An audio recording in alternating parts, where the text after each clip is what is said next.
Every society has laws to ensure that law and enforcement aligns with the people and their purposes. In Nigeria, it's no different. We have a myriad of law enforcement agencies, talking about the Nigerian Police Force, the Federal Road Safety Corps, VIO, the Nigerian Security and Civil Defense Corps, amongst others. Oftentimes, they collaborate and work effectively so that the people can be protected and they can be properly governed and they can align with the purposes of government. Today on Weekend Deal, as we examine the multiplicity of the roles, we ask ourselves and the people, how well, how far have these agencies worked for our good and made positive impact? Hello, patients. How are you doing today? So, Thelma, I'm just looking at you. The first thing that is popping in my head is that you look amazing. And you too, my darling. Oh, thank you. It's okay. Every society, like Thelma rightly said, is guided by laws, and these laws are supposed to regulate the actions of the people that are living within that society. And of course, the government went ahead to establish enforcement agencies to ensure compliance and the effectiveness of these laws. Nigeria, again, like Thelma rightly says, has a plethora of these laws. But the big question is, how have these enforcement agencies contributed to the betterment of our society as far as law and order is concerned? Or do we have a challenge because there are so many challenges like overlapping of functions? Well, it is all about law enforcement this morning. My name is Patience Eloy Abba. My name is Thelma Obaze. I'm Thelma.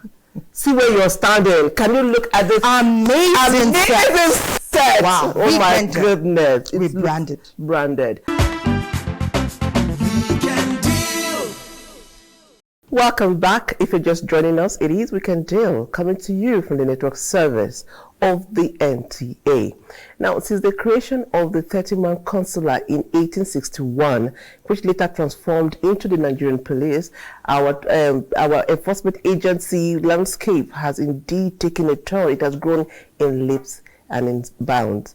Well, let me quickly also add that the Nigerian Police Force is our primary law enforcement agency in Nigeria. But of course, we know there are so many others. To tell us this and more is our backgrounder as put together by Frances Ogbe. Every society is guided by laws, which regulate the actions of individuals living within the society. Left to obey the laws as a matter of choice, the tendency is high for individuals to break them at will. As such, the existence of laws and code of conduct are not sufficient conditions for the enthronement of security and orderliness within the society. Achieving these objectives requires setting up the necessary machinery to regulate human activity as it relates to adherence to existing laws. Hence, government set up law enforcement institutions saddled with the responsibility of ensuring compliance to the laws.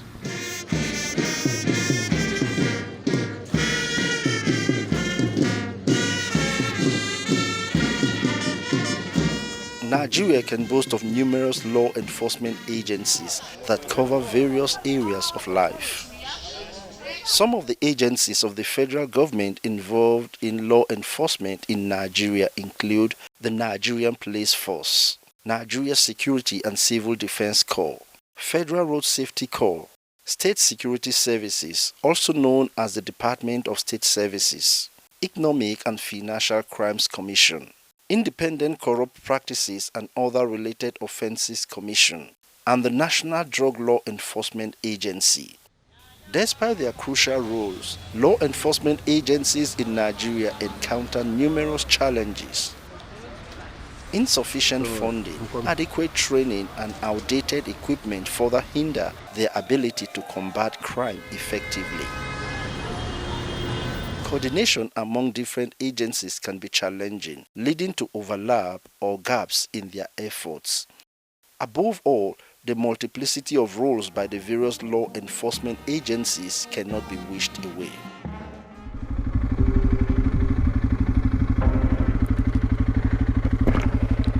Welcome.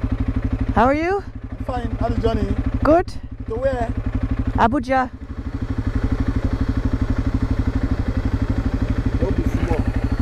Hi. Where are you going to? How are you? To Abuja. Abuja. Yeah. Coming from where? Netherlands.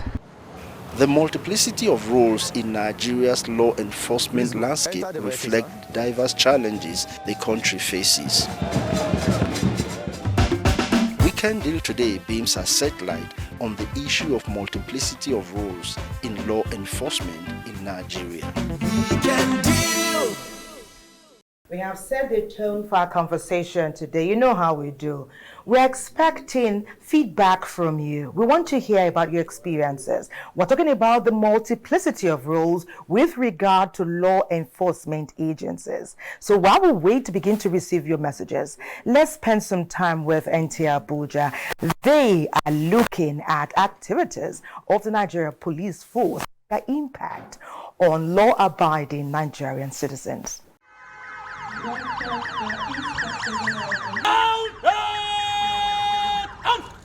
The act of policing is very crucial to all societies, whether the developed or developing countries, due to the onerous task of maintenance of law and order, peace, and the enforcement of the security of lives and property.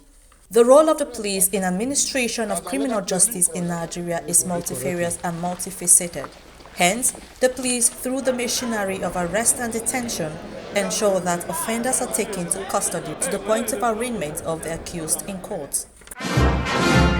Section 214 of the 1999 Constitution recognizes the police as the frontline agency to guarantee internal security, which involves the routine stop and search of vehicles, among others.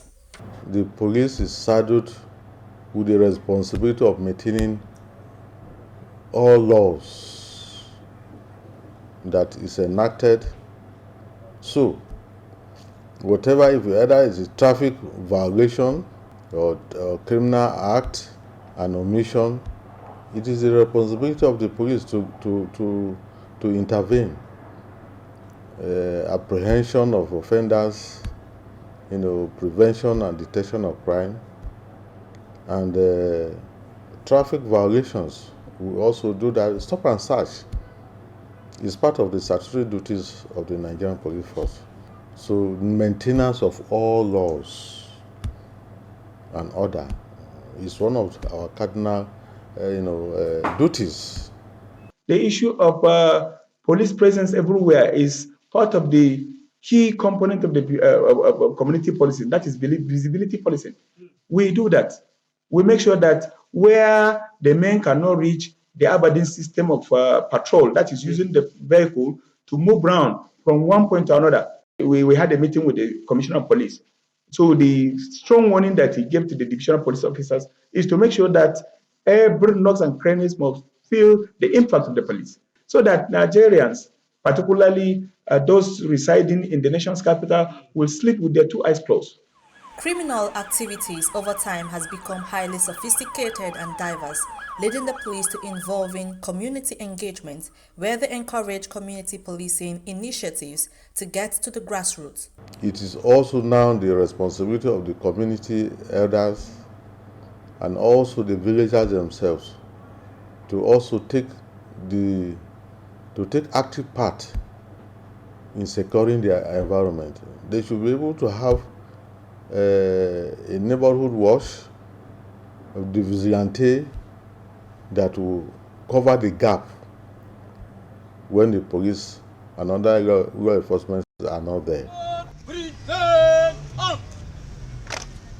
Community policing is a philosophy that seeks to reinvigorate police service from the perspective of community partnership for the purpose of transparency and accountability.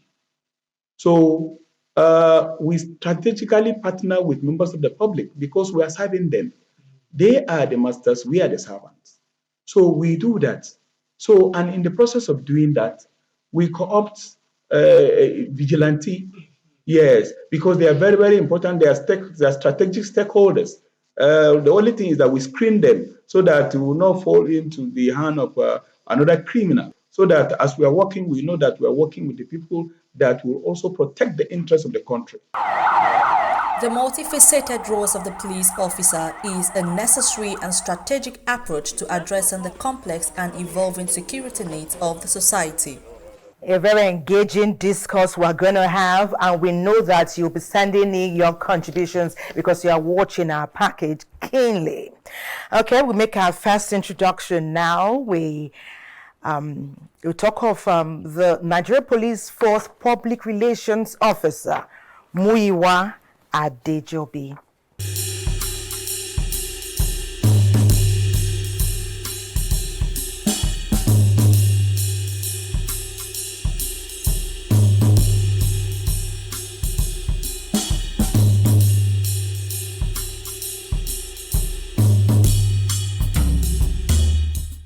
ACP Muyiwa, it's great to have you with us on Weekend Deal. Yes, good morning. Good morning, Nigeria. Good morning, Africa. And we're talking about our beautiful set that is so engaging and is delighted to be here. He said that behind the scenes. Okay, let's introduce our next guest, Dr. Olusegun Ayobami Toluhi. He's a transportation engineer. Let's get to see his profile.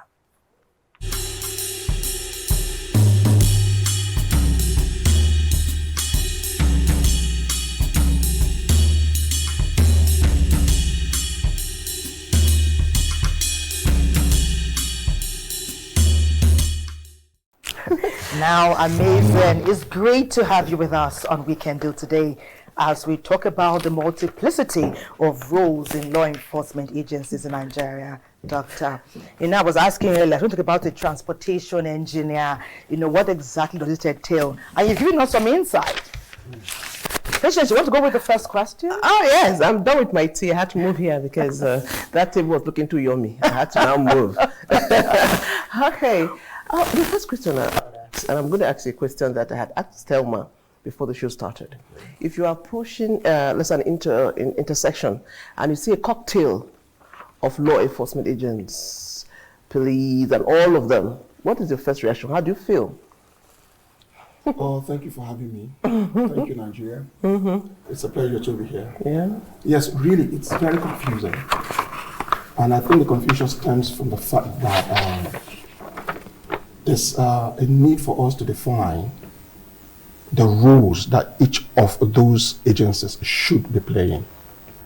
The problem is not because they are all there. The problem is because there's a need for us to understand what each of the roles are. If you're talking about transport, you see, all there is about transportation is safety. Yes. And when you're talking about safety of transportation, safety of the movement of people, goods, and services, there are three components to it. You are going to have to be looking at the vehicle characteristics, the vehicles that apply all the routes that you have. Some people should be taking care of that. There's something about the roadway itself. Is the roadway good enough for them for safe travels? It can't be one people taking care of the vehicle characteristics and the roadway characteristics. Yeah. And there's a third leg to it, which is the road user behavior, the people that use the road. Okay, so you see there are three different and disparate families, and we need to set up organizations to look at them. And since the entire thing about transportation is an ecosystem, you can't have one man taking care of all the three systems. So you're going to have people taking care of all those compartments. But the problem we have is we are not speaking to one another.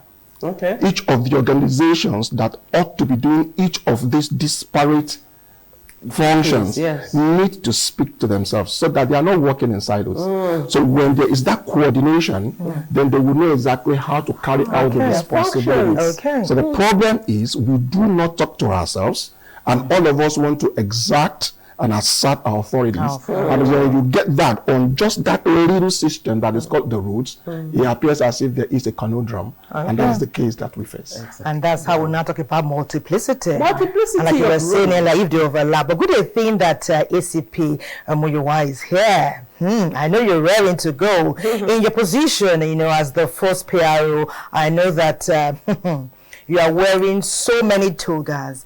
But let's talk about what Dr. Shegu has opened up our discussion with. We often talk about collaboration. Is there an active collaboration within, not even between, the law enforcement agencies in Nigeria and yours being the primary law enforcement agency? How are you harmonizing all the support systems that Nigeria has and can boost up? Sure, we always have collaboration among security agencies.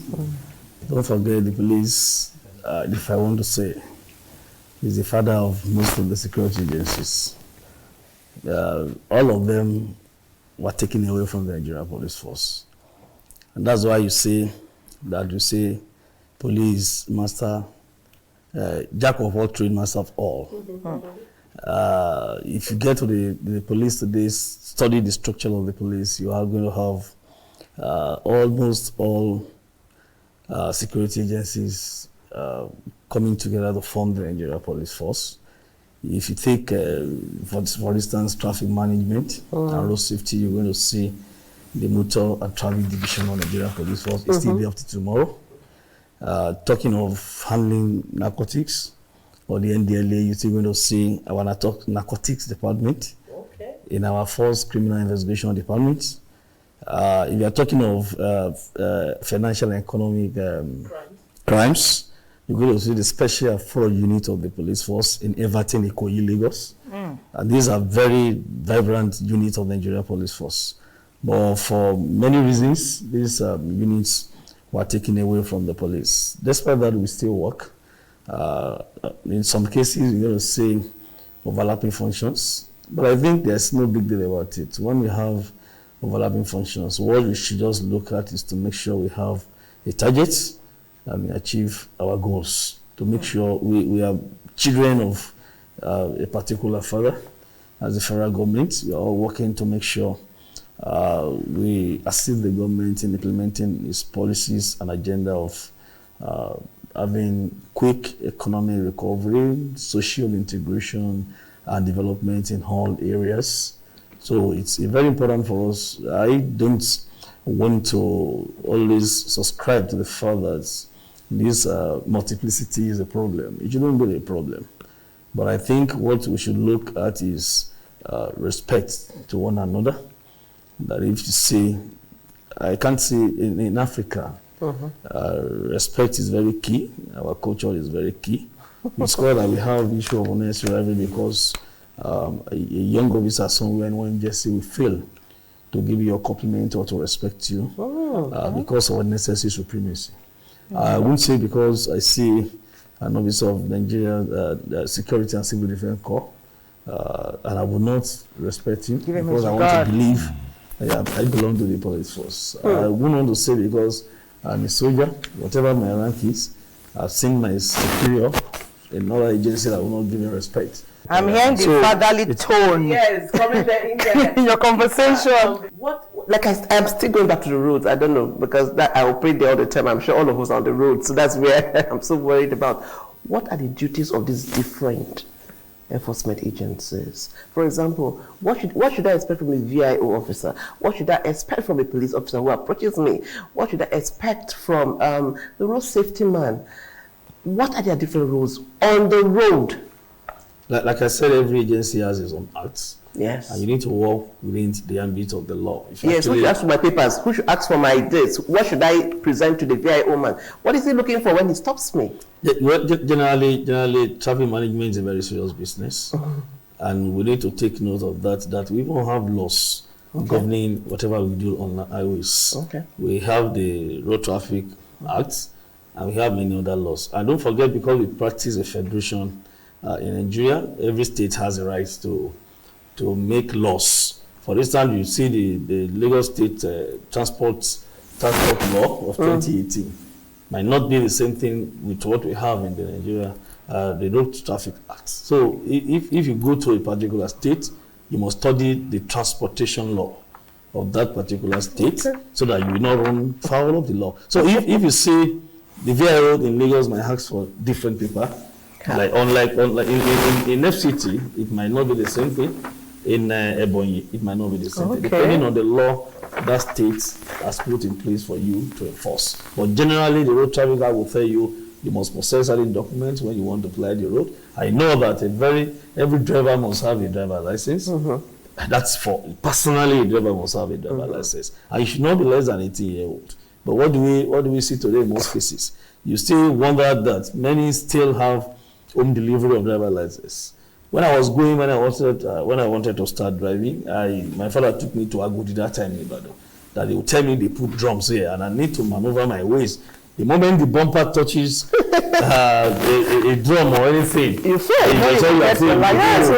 But in most cases, they will say that even the Federal Road Safety Corps has been putting certain things in place that before you have a driver license, you must go to driving school, you must be certified, and you bring the certificate for us to process your. But behold, some people who run these driving schools still betray us. Yes, they still betray us. Our own is that, okay, we believe that you should have done the right thing. Your driving school has been registered. We expect you to screen those that will be forwarded to us to have license. Yet some of them still have home delivery of these certificates, and they confuse the Road Safety Corps. They confuse those who are in charge of issuing driver license.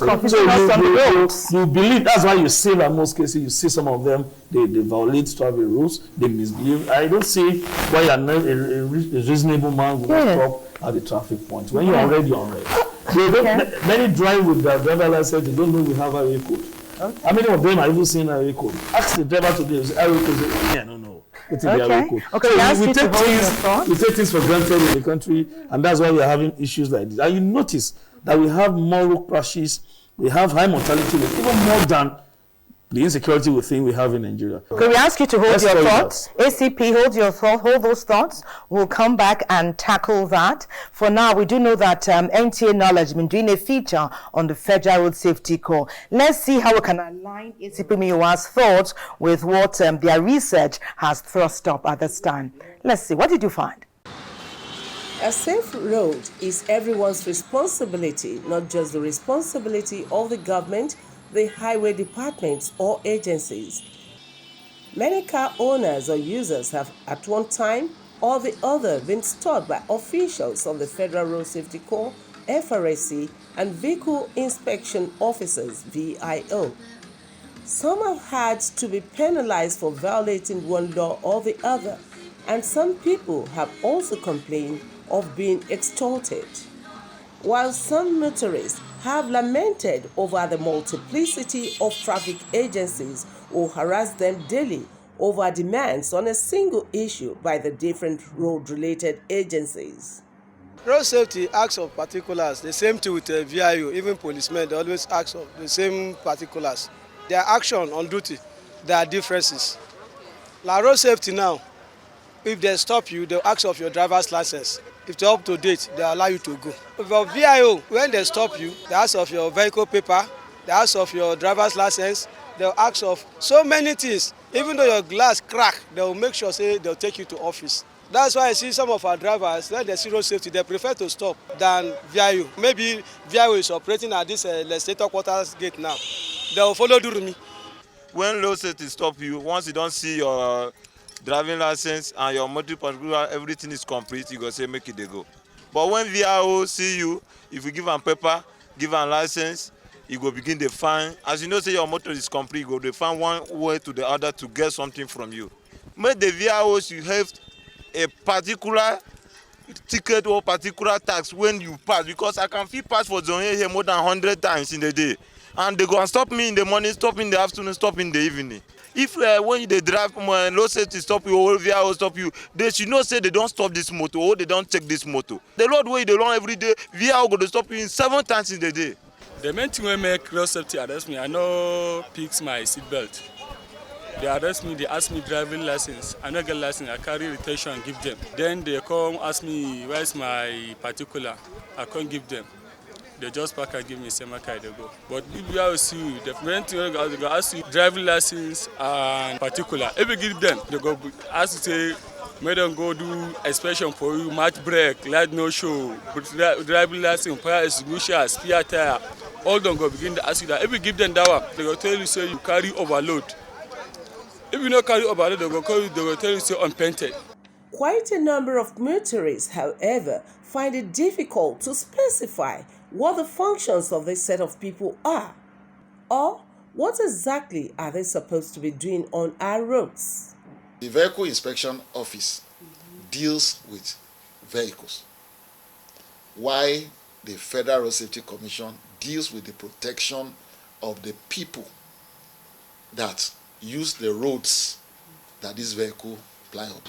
So when you buy your car, the law does not permit you to use that car or jeep or truck until first of all it is registered by the Vehicle Inspection Office to be sure that this vehicle is safe for the people that will be using it on your road. But the road safety is to make sure that this vehicle that is driving on this road, that the person that is driving the vehicle, human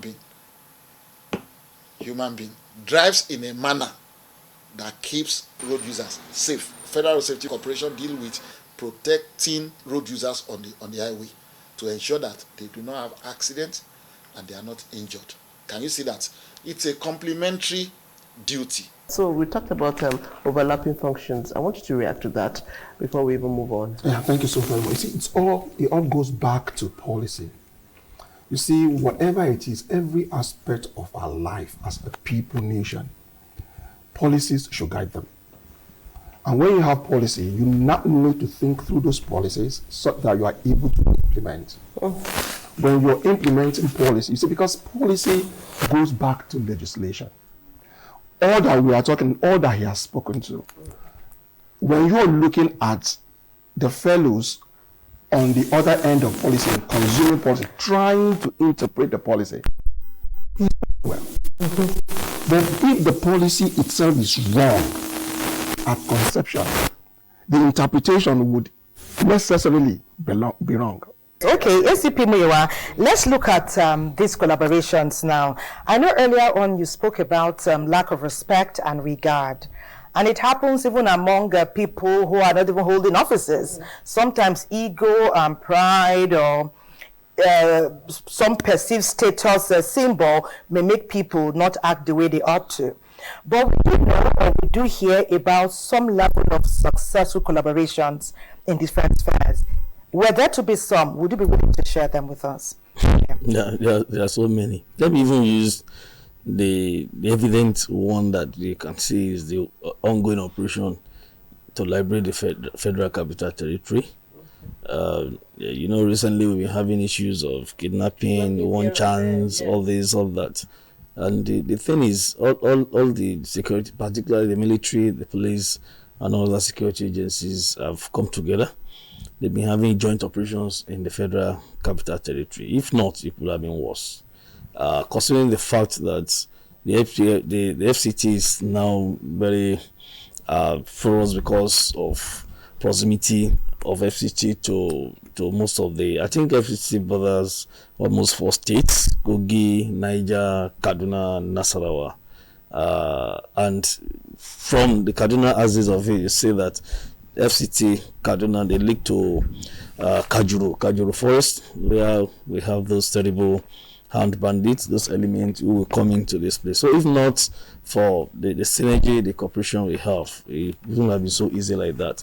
And as I speak with you, in the last 1 week, the operation has still been on, and guard brigades, the armed forces, the army, navy, air force, the police, the DSS, NIA, they've been having series of meetings to see how we can actually do that. At the top level, there is that we don't always have problems, because when I see a brigadier general, it's my duty to salute a brigadier general. I won't say because I'm not in the army, I should not salute. Even like I said, it's un-African for us to disrespect anybody. Somebody, if I see even a man of war or scout, that is elderly, I should Give greet them him. their regard. So my salutation is my personal greeting.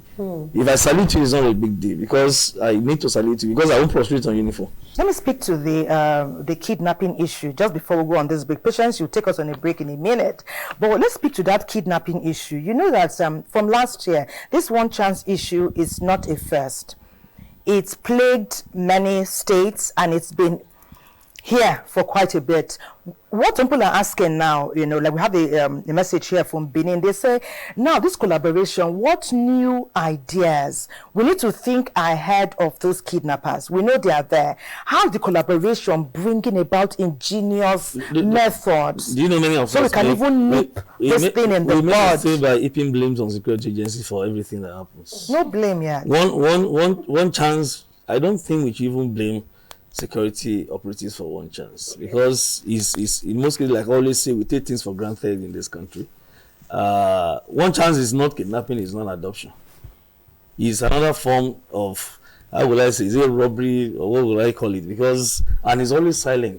It's like you have a silent robbery. That even if a police checkpoint or military checkpoint is like 10 meters away from you, so far it's a silent operation, you will not even notice.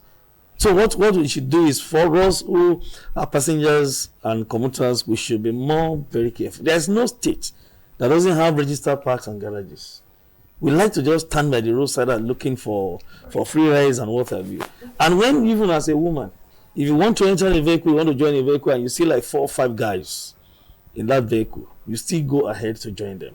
Why would we join them? For goodness sake, where are you going to? So it is important for us to always be very security conscious. To be safe is to feel unsafe. We must keep safe. To be safe is to feel unsafe. That's a new one. Let's go on a break. Our guests to here. Our conversation will continue. Our program, Weekend Deal, is interactive. That's why we wait with excitement for your contribution from different parts of Nigeria about your feel and your experience of what's happening with regard to multiplicity of roles in law enforcement in Nigeria. Your contribution will be brought to the table here and our experts will further analyze it. Sofiano have been examining the roles of the EFCC and ICPC. Do we have duplication there? Multiplicity? What exactly is it all about? Is there disparity in their roles? And he has a chat with Dele Oyewale. He's the head media and publicity of the EFCC. Corruption is a problem bedeviling many countries and societies across the world.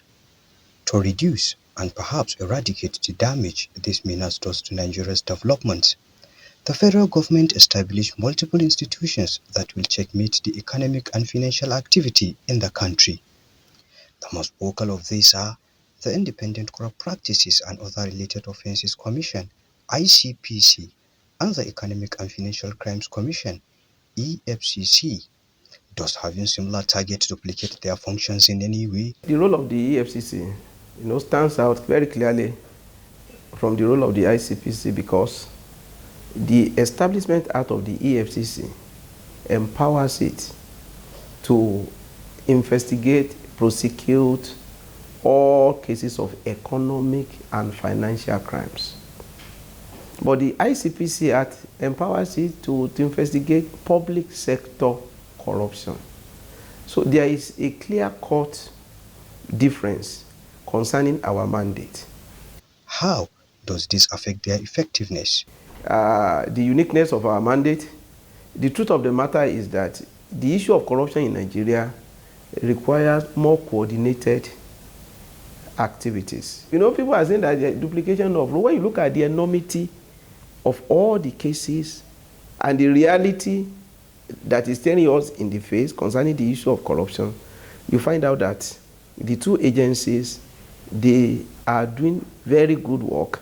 And there is no duplication of responsibility, in a population of over 200 million people, and we have quite a number of cases that we are tackling. However, people in high-level positions are usually under high scrutiny of the eagle eyes of these agencies. They have recorded successes in identifying cases of investigation, prosecution, and in the recovery of stolen national assets.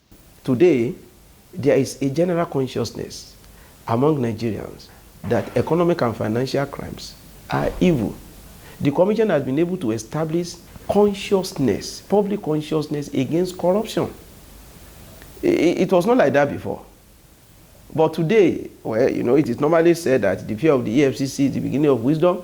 It is because of the consciousness that has been created over time.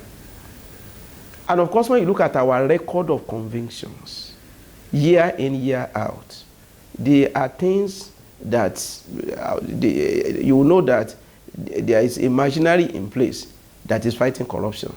Is it only our conviction, our recoveries? Quite a lot of assets have been recovered. A lot of assets, you see, monetary assets, houses. In the fight against corruption, the institutions are beset with various obstacles despite the successes on their scorecard. The delay in the resolution of these cases, you cannot actually blame it on the judiciary, and you cannot blame it on the prosecuting agencies. If you look at our judiciary now, an average judge has so many cases to attend to. And a case, whether it's a high-profile case or it is not a high-profile case, it has to be sufficiently treated, and everything that has to do with the case has to be looked into. So because of the number of cases that we are bringing to court, there can be delay. The government may need to address the issue of overlap between law enforcement agencies that may weaken their optimal performances, particularly in the fight for a corrupt-free society of our dream. Welcome back. Dr. Shegun was going to react to some of the things we're talking about before we took that contribution. So, Dr. Shegun, we're still talking about a multiplicity of roles. You've established some facts here, but moving forward, what can we do? Let's get it right. These people already been established and they're all working. How do we move forward as a nation to say, okay, fine, let's get it right? I see all over the world, communities and societies evolve. Yeah. We are where we are now because we have done the things we know how to do to this point. But going forward, we must now be very open to reforms. Okay. There's no such thing that bars us from looking at the extant rules that we have, getting experts to take a look at it, compare it to what is happening all over the world. We are not living isolatedly from the whole world. These things have been done. If you look at all the economies that is moved forward, that is wherever it is they are today, they grew into it. We can grow. What we need to do is be open. Take a look and not take offense. Because you see, the man who likes you is the man who tells you that your mouth has a foul odor. Yeah. You know, we need to be able to look at the laws that we have. Yeah. Are they serving us? Yeah. If these laws are not serving us, we should have the courage to look at them and say, okay, let's make changes. Okay, that's good. Okay. Tom, I know something he said. You said, Oga, that I want to take you up on. You talked about the highway code, how Nigerians don't even respect the traffic light. But I just want to ask a question. Are police officers expected to respect traffic lights? Because I've seen where police vehicle, they are constantly beating the light. So I just want to know, are they supposed to also respect traffic lights? Yes, because they are in a hurry, they need to pass. Everybody follow them. If you're not on operation, if you're not on emergency operation, you need to respect. But the problem now is, at what point in time do you want to know or describe? How do you describe being on emergency movement or not? Exactly. And that one is going to be personal, going to be to the ability and credibility, reputation of that police officer himself. I can tell you I'm on emergency. Perhaps I want to go and buy amala and bakery somewhere. So it is so that's why you need to have to train officers, not only in the police. It's everywhere. No, we have that tendency of I am a law enforcer, at least nobody will arrest me. No. I went to Lagos one day to go and process my driver license. The guy was attending to me, was just laughing. He said, okay, what do you want to do with your driver license? After all, nobody will arrest. I said, I'm doing it to cause trouble. Somebody in my village will call me that they picked me in Lagos or they have arrested me for a court, that I should come and beg. I will tell him, this is my own driver's license. It's not that they will arrest me. If they stop me, now they see who salute me, they give me a complaint. I'll get what you find. If they demand for it, I'm going to give it. I don't even like introducing myself to any law enforcement agent in the first instance. I will do what I should do. I register my vehicles. I possess what I should possess. But majorly in Nigeria, we don't want to do that. So if you see that police vehicle or any vehicle from custom, any operational vehicle might not necessarily need to wait at any traffic light point. if it's on emergency. How do you know? And how do you describe being on emergency? They seem to be constantly on emergency. They seem to be constantly on emergency here now. What I should notice, patience, is that the vehicles are often more than one. You don't see one praise vehicle beating the traffic. I see like 5 or 10, and I see like a convoy going. But the thing is that some Nigerians always cut corners and ride after them. Yeah, that's what happens. Once they do it, chaos. Yes, chaos and shit. So once they do it, what do we do as a people to ensure that that does not happen again? You see, we have offenses and we don't punish those offenses. There should be consequences. We have violations. We don't punish them. We let people get away with just anything. And we sit back and say the system is not working. Okay.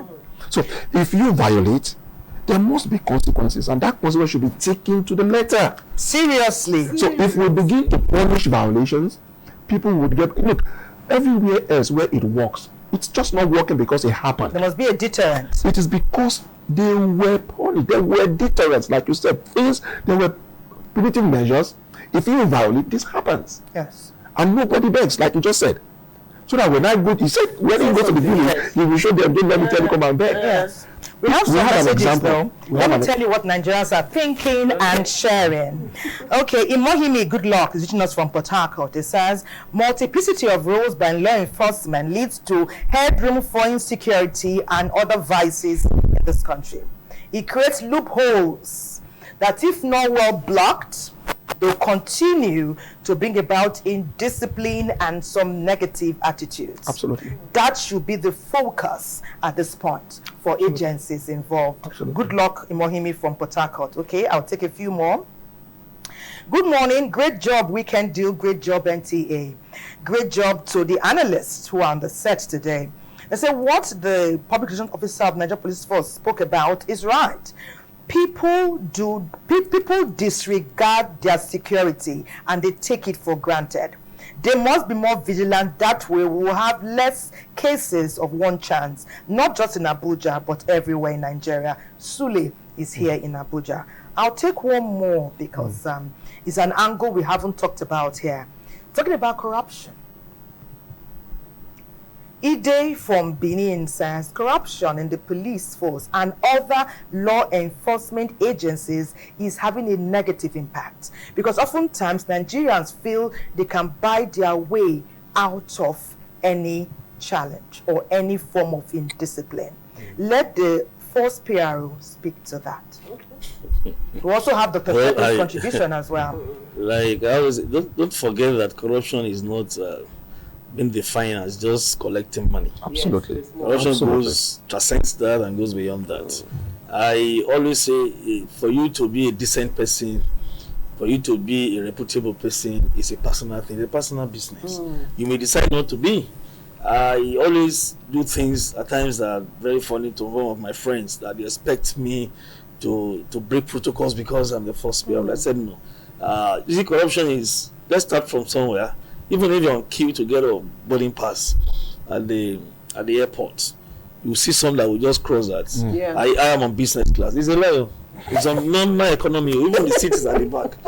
But you just want to break protocol. Then you see some scavengers, quote and unquote, that will be telling you, okay, let me help you. Why can't you allow me to be on my queue and let me just do what I should? Yeah. So it's so that thing has eaten deep in our system that we even see we do it with impunity. In fact, it's like a tradition now that I want to show my ego, I want to do one of those things to bend protocols and to have my way. So I think all of us, we must undergo personal or individual transformation so that we'll think right, we'll do things right. Most of us, when you see people do wrong things, we don't bother, we move on. It is not proper. An average Nigerian should have that spirit of patriotism in us that what you are doing is not good. How will we see people who remove manhole on our roads? All the man on our roads in Abuja have been taken away. People see them. Is it a property? How will somebody go and carry sledgehammer and go to Onisha Bridge and be removing knots of those bridges? So you can see the problem we face, and people see them. they drive on by. They don't caution them, they don't do anything. Okay. I think we need to go back to the basics. Let us go back and embrace our moral values and see Absolutely. how we can get things right Okay. and do things properly the way it should be done. Okay, thank you. Okay. We'll go to Makurdi now. Okay. Because there's talk about correctional services. That's one aspect we'll sometimes ignore when talking about law enforcement agencies.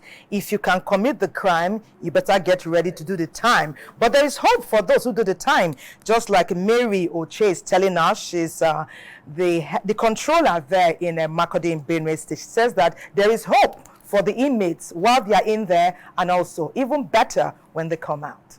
One may not understand the importance of having freedom to go about your daily activities until you find yourself in a restricted area like the correctional center. The Nigerian Correctional Service ensures that all those who are found guilty of various offenses by competent courts of law and kept in its custody are not dehumanized and left to rot away during their time in detention. There are success stories, like it is in the yard. We have vocational training for the inmates. We have things like tailoring workshop, bead making, carpentry, cobblers, and the rest of it. By the time they finish this thing, they specialize in any of these trades. When they finish their jail term, they now go back, they fall back to those things they have learned. And in the service, the Nigerian Correctional Service will have what we call aftercare units, the welfare section. We make sure that after they must have finished their jail terms, we now empower them with tools to start what they have learned from the correctional center. The challenge of acceptance and full integration by members of the society have remained problematic. Go to the correction center, there's this language we speak in that place, because I see myself also as an inmate, because the chaplain will say he's the number 1 inmate and I'm the number 2 inmate before the other ones will follow. Then when you go there, you now hear this language. There's a particular language they speak, Aje Adao. And when you hear Aje Adao, that is somebody that was discharged and then he has come back. And why is it so? It is so because there is no acceptance in the society. Even their immediate families reject them. You understand? And that is a very big challenge. You cannot take somebody out of crime without accepting the person. My dad truly is still angry with me, actually. And even the transport to go back is another difficulty to me. People do things which they don't want to do, but out of maybe pressure or something else that make them do it. So when they commit something, they shouldn't feel like this is the bad person ever on earth. Not all the inmates go to the prison. There are the non-custodial section. You don't have to go into the yard to serve your sentence. You can serve your sentence at your own comfort. We have probation, parole, restorative justice, community service, and any other punishment that the competent courts of jurisdiction will ask us to carry out. So in this case, if there's anything, any crime they have committed, instead of going to the yard, the custodial center, there are officers that are there by the court. We call them clients. Those inmates are called clients. They serve from their comfort zones to prevent congestion. Let's be our brother's keeper, and together we can work towards having a crime-free society. NTA Makurdi, we keep praying that our inmates will be corrected. It's a correctional facility. Yeah, Miss Dr. Shevo, you're going on that road again. You're going to also react again to some of the things that SCP said about our policies in Nigeria and how we can move on from where we are. because where we are is not, I don't think it's a very comfortable place, you know, when, like you said, it's a matter of personal decision to be decent. When you lie that you are going on an emergency and actually you are just going to eat a wedu and bakeries and you're not going on any emergency, how do we get there as a people to get it right? We all have to have a meeting with ourselves. It's he mentioned it. It's the moral fabric of the nation as a whole. And you know, we need to begin to look at ourselves straight in the eye and begin to say to ourselves, what kind of nation truly do we want our children to live in? It's because for most of us, the issue is we have actually, people in my generation, I've said it in several fora, we have failed. But we now need to begin to do the right things for our people, for the children who are coming and generation coming next. You see, our moral fabric is very weak.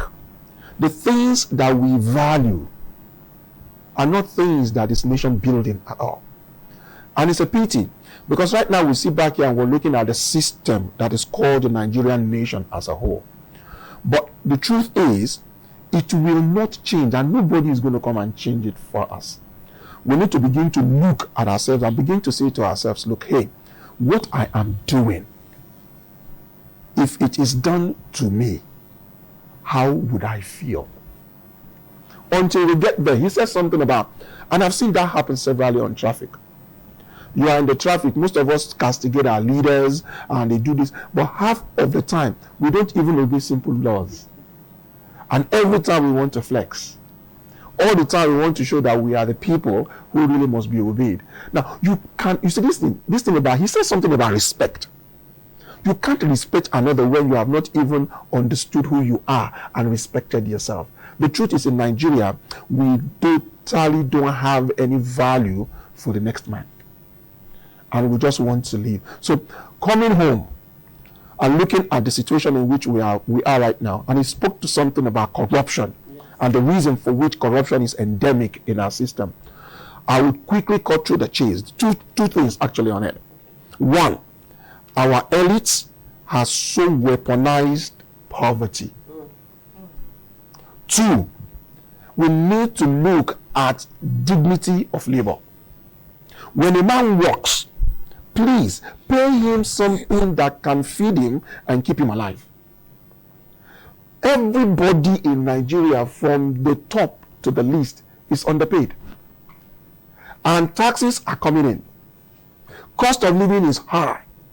And you want this man not to be corrupt. When he has to live in a society where the cost of living and doing business is so very high, he will be corrupt, of course.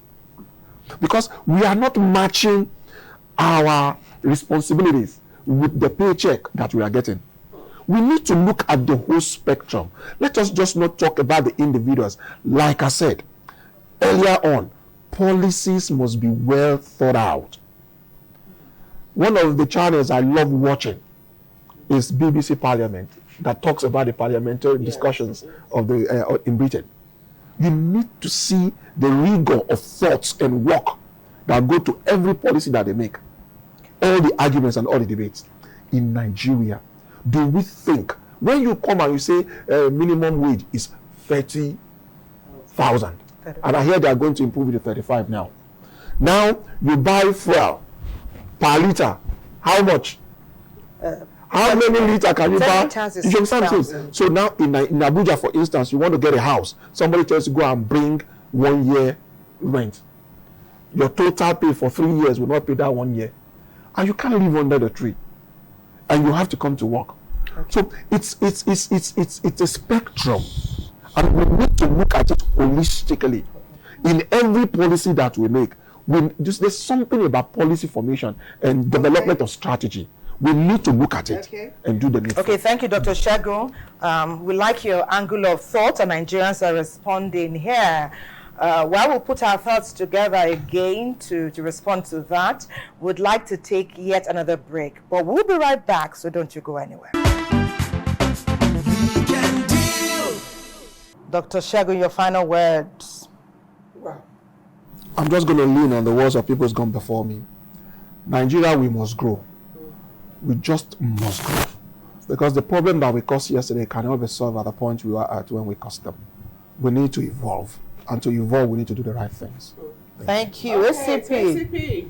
Well, my own is encourage Nigerians that we're going to have it better. For us to have a safe community in Nigeria is our collective responsibility. And of course, we are everywhere. You can't beat the rich. Just like the NTA slogan. Our wide is big, and we're always pushing it together. God bless Nigeria. God bless. Bye.